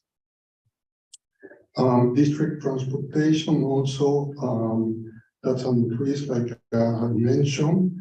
Then computer services from BOCES is an increase of 127, but really it's just the way we're going to start spending money in technology rather than doing it with other companies. We're going to be doing it with BOCES. And finally, Social Security that obviously goes up as our salaries go up.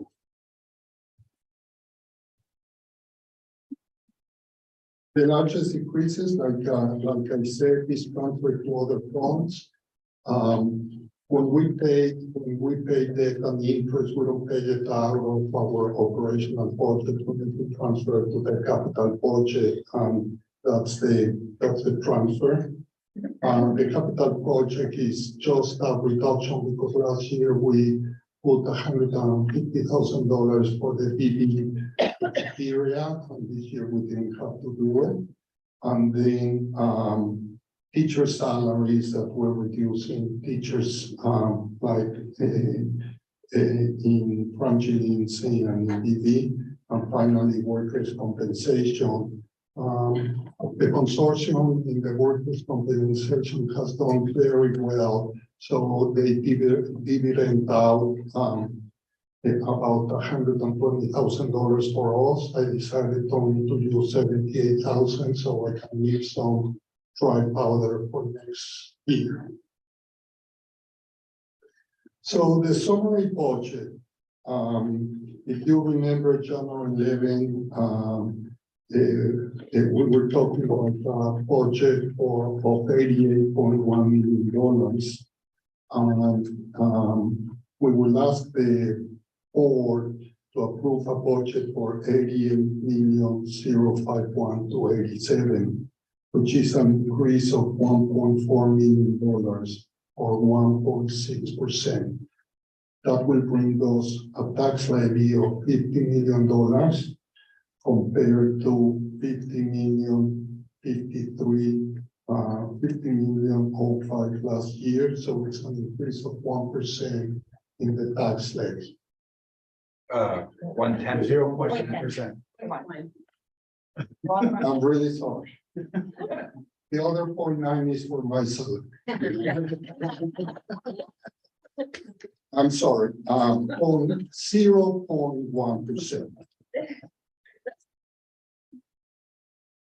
In the next slide, I just want to show you the budget, the tax levy, and the tax cap for also over time. As you can see, our budget and tax levies have been growing very little. And this year, as I will explain later, our tax cap is going down substantially. Our tax caps in the past 3 years were could have been between 7 and 12%, but obviously we didn't raise the taxes even close to those amounts.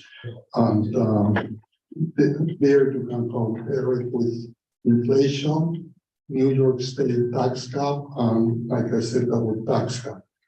In the next graph, you can see our increases in budget and taxes, and as you can see, we've tried very hard since the announcement of the closure of Indian Point to be fiscally responsible, and I think for this year, bringing up 0.01% increase talks about that responsibility.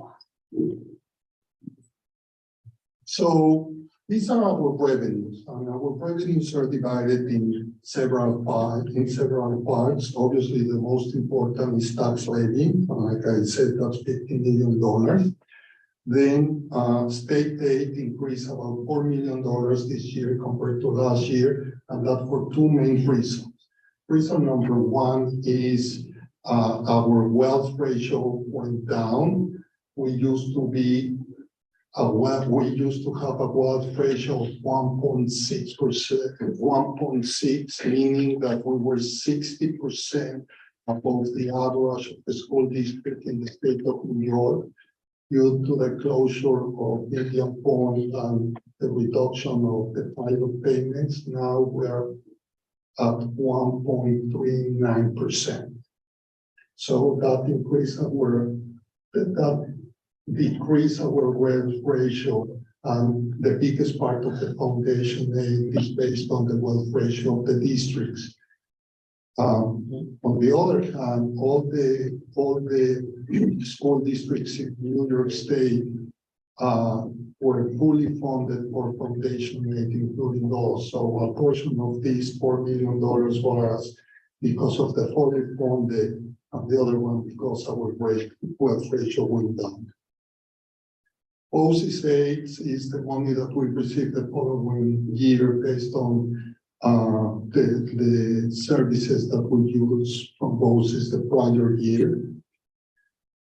Transfers is very little. It's basically we pay the food service out of the operating budget, but because they have their own fund, then they reimburse us at the end of the year.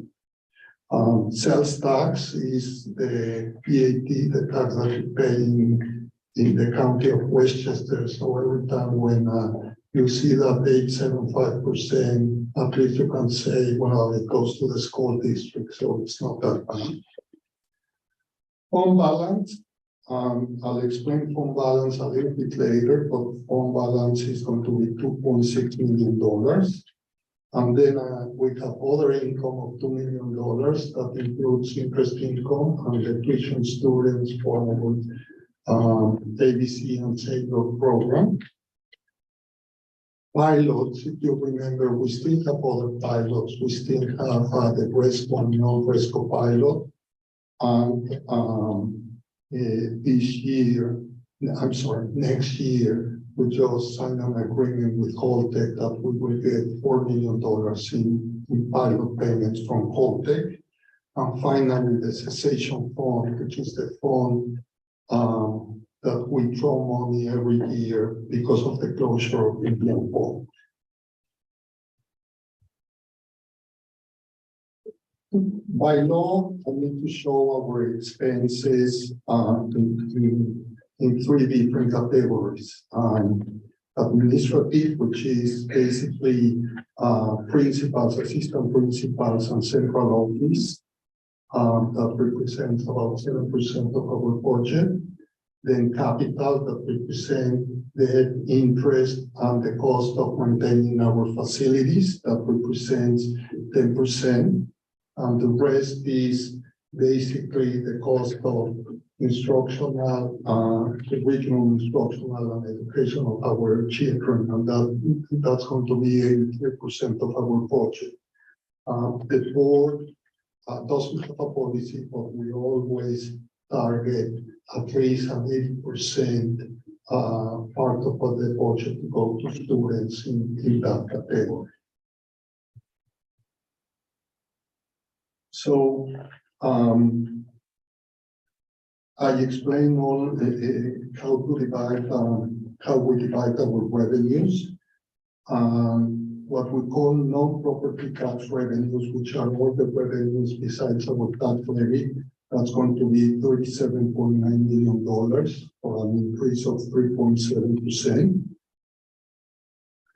Our budget, as I mentioned, is 88.0 million, but that's an increase of 1.6%. The tax levy, an increase of 0.1%, and our tax cap, that really, like I said, our tax cap is really meaningful for us just because of those movements from the pilots. Every dollar that our pilots reduce is a dollar that I can increase in my tax cap. So as you can see, from last year to this year, the tax cap was reduced by 18.5%. Our contingent budget, if we go into contingent, then will increase about 3.5% compared to last year. I would like to touch on the contingent budget because it's important that everyone understand what it means. What's the contingent budget? If the budget fails on May 16, the board has two alternatives. Alternative number one is bring forth a new budget. If that happens, the new budget will be substantially lower, and that will reduce staff and increase class sizes. The second option is for the board to decide to go and adopt a contingency budget right away. If that happens, also there's going to be reduction on staff, increase in class sizes. From the New York State rules, only ordinary contingency expenses will be allowed. That means that no equipment purchases, no outside organizations are allowed to use our facilities, and there will be no transportation other than from home to school to home. So that's what contingent budget is. Please review this very carefully. Finally, I want to show a lot of numbers that no one understands. Sometimes I don't even understand them myself. But the important number is at the bottom, the last row that says how much your tax rate is going to increase depending where you are, in the town of Portland or in the city of Leaksville. And the good news is that for next year, the town of Portland will have a decrease of 0.15% in the tax rate, and the city of Bixby of 1.48. And let me just mention that this is preliminary because between now and when we set the rates, both the town and the city of Bixby are still getting tax accessories and everything. So the assessed valuations might drop between now and then. But this is the preliminary number that I would like to show the community. So what does that mean for anyone in the community? The average assessed value in the community for both the town of Portland and the city of Bixby is about $7,700 of assessed value. So that means that for the town of Portland, there's going to be an increase of $14 for the year in the taxes, while for the city of Bixby it's going to be $69. And before we move to our next slide, I will take the comment because the next slide is when the board approves the budget. So before you guys approve the budget, if you have any questions, and I can answer. Sorry, I'm very loud. I just want to say thank you so much, Enrique and Dr. Laura. This has been such an experience, this budget. I'm so proud of it. And I'm especially proud of our finance committee. I was on the committee last year and then I was on the committee this year, and it was wildly different and super exciting. And I think that we really, really dive deep rather than just rolling forward and rolling forward. We got creative. We looked into it. We looked at every little nook and cranny. We had so much discussion, and I'm just so thankful for our finance committee. And I'm really proud of the budget that we're putting out this year. So if anyone has questions. I know I've done that. I definitely do. I just want to make sure, Enrique, because it looked like the numbers were negative. Does that mean we're going to be paying less taxes No, than the prior? you are on, yes, the reduction, like slightly less. if your It's house, not an increase, it's a decrease. Yeah. if your house is worth $7,700 in assessed value. Yeah. And this stays, your tax bill, instead of being instead of being $8,903, your taxes are going to be $8,889. Okay, which is, I mean, it's fantastic. And what, I've seen over the years and what our 10-year projections were, like, that's great. I know our cessation fund is going to continue to decrease, and we're going to have to be diligent on this every year, but to see that this year is fantastic. And it just says a lot for the finance committee and what we've all done. And Dr. Laura, thank you very much for finding a lot of this. My understanding is that it's no cuts to any programs. In addition, which is fantastic. Library. Yeah, so we even improve programs. So it's just, I can't say enough positive things about it. So, thank you. And I'll go out and get a Starbucks with that 14. You invite me to talk of it. I will. I get the grande. Go ahead. Okay. I had two questions. The first is to clarify about the teachers. So Dr. Laura talked about adding a librarian and a new music teacher, but then on page 5, we've got decreases of 2 K-6 teachers. So between the two of you, can you clarify what teachers we're adding and what we're decreasing this year?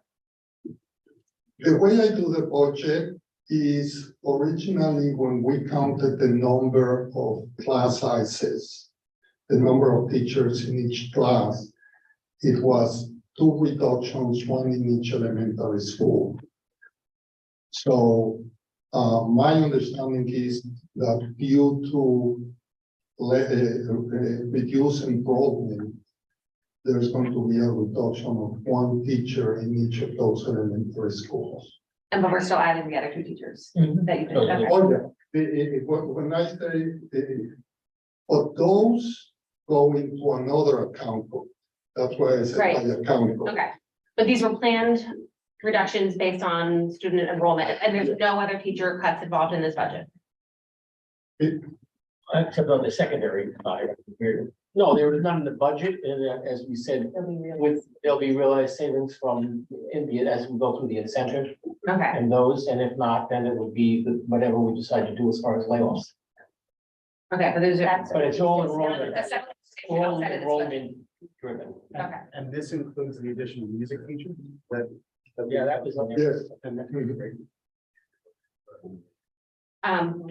So that was my first question. And then the second one is how we're using our fund balance this year. Because when you first introduced the budget back in January, we were using less of our fund balance and now we're using more of it. And how does that impact, our taxes for this year and our 10-year? Thank you. I brought my long-term projections that I did on 3/30/23, so just 2 weeks ago. For this year, like I said, 0.01%. Next year is going to be, in my projections, between 4.5% and 5%. For the 24-25, for the 25-26, between 5 and 5.25. For 26-27, between 5.25 and 5.5. Then it drops to between 4.5 and 5. And then it drops to a normal 2%, 3 and 3%. So based on my projections, we're going to be using, for example, this year, next year, we will be using $2.4 million of fund balance. The following year, 4.6. The following year, 5.1. The following year, 6.2, 7, and then back again at 5.4, and then 4.5. So today we have in our fund balance about $21 million. So that's how we are going to be using fund balance. For example, our cessation fund this year is projected to be 12.3 million. Next year, 10.5, 8.6, 6.6, 4.5, and then it stops there.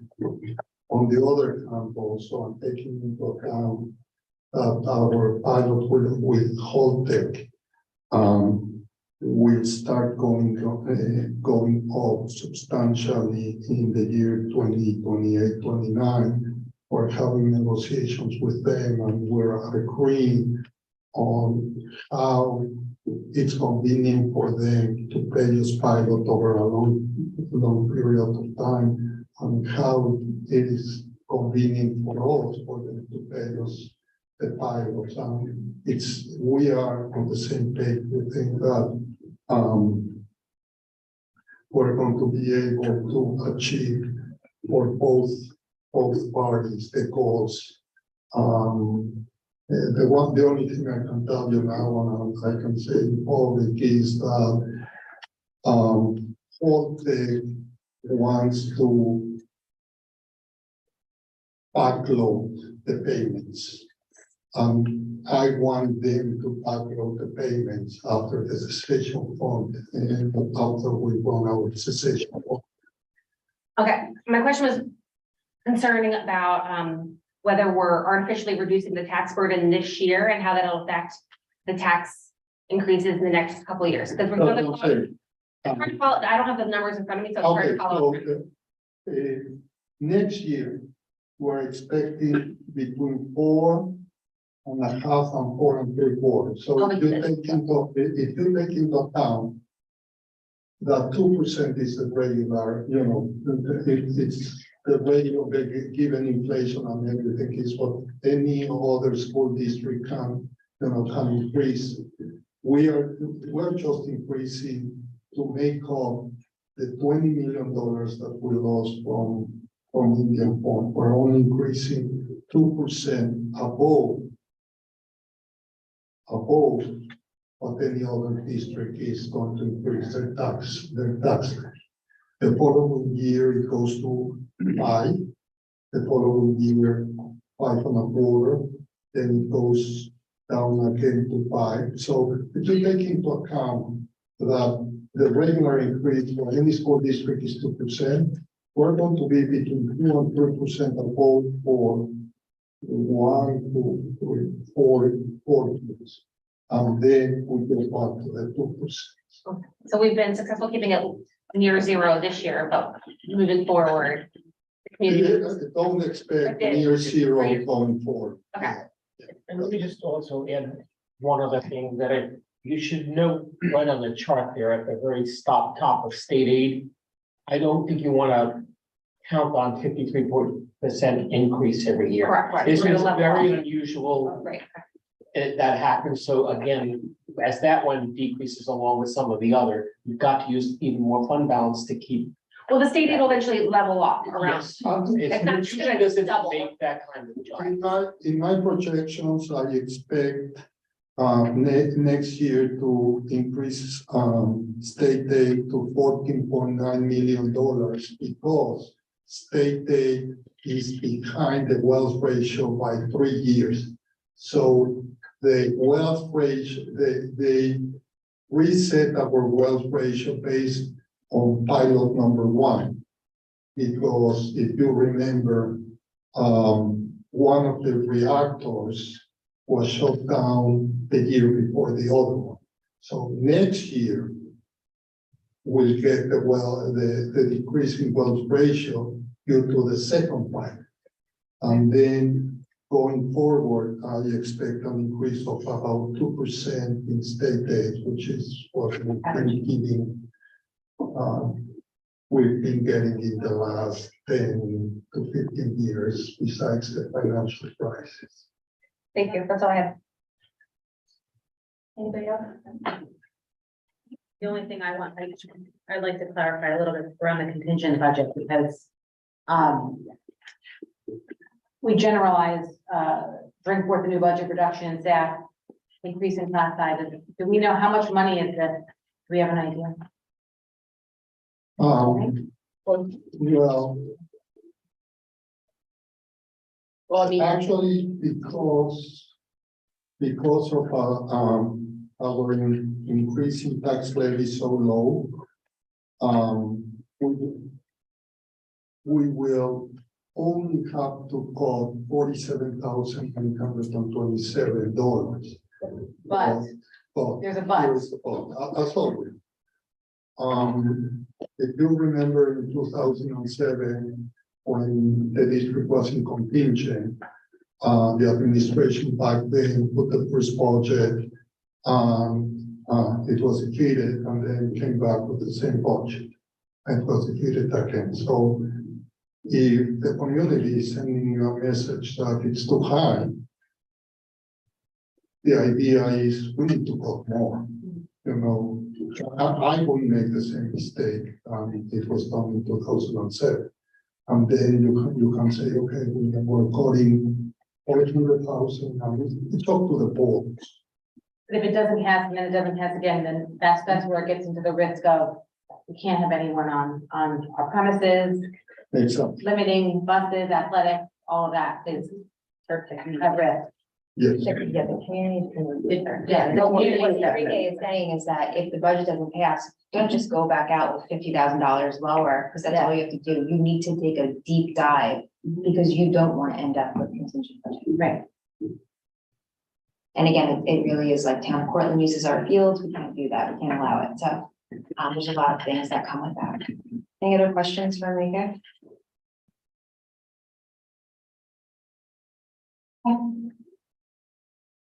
All right, so, we have to vote on the budget to adopt it.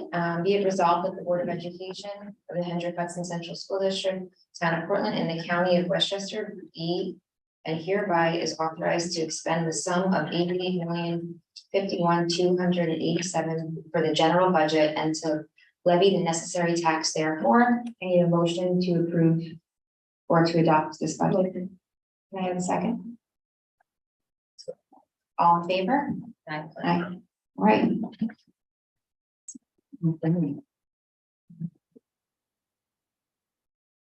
All right, superintendent's report? You have one? We kind of did that already, okay. And we have no more audience comments. Committee reports, board comments, anybody have We anything? had a safety committee. Okay, Jeremy, jump in if you've got anything else to add. So we had a safety committee meeting a few weeks ago before the break. There's a new SRO, Officer Michael at the high school. There's review the ongoing safety plan and training, including specific pipeline safety for the BD staff. And then we highlighted how we've been cooperating with local law enforcement on our recent lockdown and safety drills. And this is really important to help them be more familiar with our buildings in case of an emergency, so they know the staff and the layouts of the buildings. awesome. Anything else? For safety. Yeah. Yeah, bus patrol. Oh, yeah, go ahead. Then we'll go to order. So bus patrol, The safety. great support from the town of Portland, and from Colin Smith. And it is expected that they will be passing legislature this month and likely signed by the county executive this month as well. So the bus patrol cameras and the ability for them to utilize the violators that are captured on that stop arm camera for ticketing purposes. And they're hopeful that it'll be in effect for September of 23. I think Monday it's going to be red. Jeremy, we all owe you a big thank you for. And Alexis. And Alexis. And I have to say, right, so that was really spearheaded by Liz, right? Liz spearheaded this. Is still driving that, yeah. Yes, this isn't over yet, right? And Dr. Becker reached out and so did Colin Smith, both to support and the board at the time. Yeah. So we were really lucky to have all those people get involved and support that effort. So thank you to everyone involved. Yeah, absolutely. Great. Just quickly, so we met as an audit committee. We're going to be doing a deeper dive into our HR processes as far as an audit goes, an internal audit. And that's really it. So we just met today to talk about that. I missed that, I'm sorry. It's the audit committee. So we're doing a deeper dive into the HR process. So we're actually doing a separate new audit, which is standard. We usually do different processes year over year. When we Focuses, did right? IT, Yeah.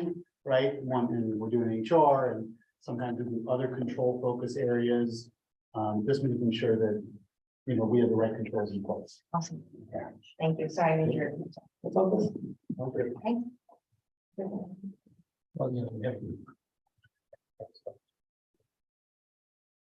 Oh, So it's number. Use us under the classified personnel. Yeah. The contract, right? yeah, we have. It's on there. Where? It's right under. 5.3 classified. Did we pull it or the recording? No. Yeah, it's right here. Yeah. No, but I think it was approved by consent. We want, I guess Tom Gilliam is here representing the unit. Oh. Thank him personally for Okay. the settlement, Where- wherever Tom is. He is. Oh, thank you very much. Thank for you. Thank all you. that you've done.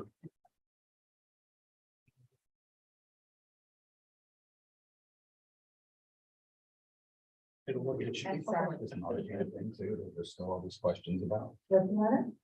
I think there's still a lot of confusion about this Narcan policy that was passed and whether they can have it, right? There's still confusion.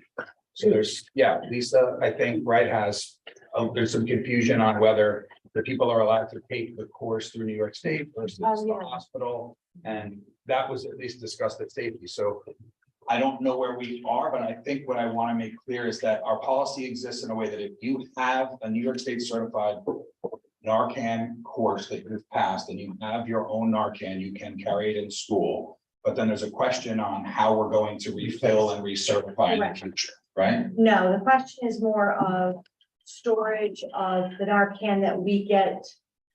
Greg, you good?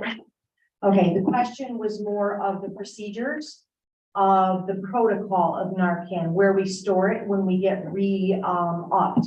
Because there needs to be, according to the New York State policy, there needs to be a storage facility. We don't want it in the health office because if there's a game, you can't get into the health office.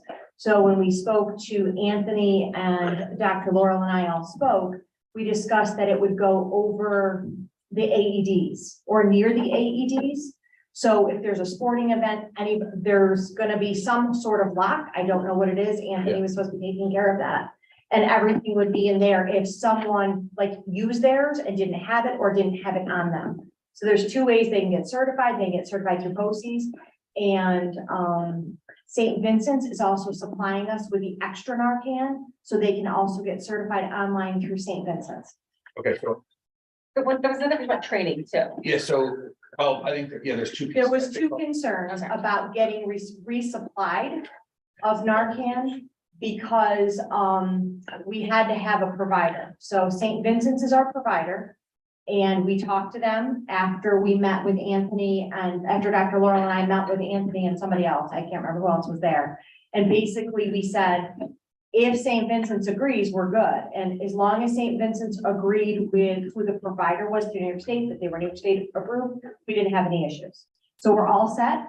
The nurses created a protocol for how, if we have to do it on school property, there is a form that'll have to be filled out. So all of that will be in this box. And anyone who has a certification is allowed to carry their own Narcan Yep. effective immediately on campus, Yep, bar none, right? yep, Okay, absolutely. Thank you so much.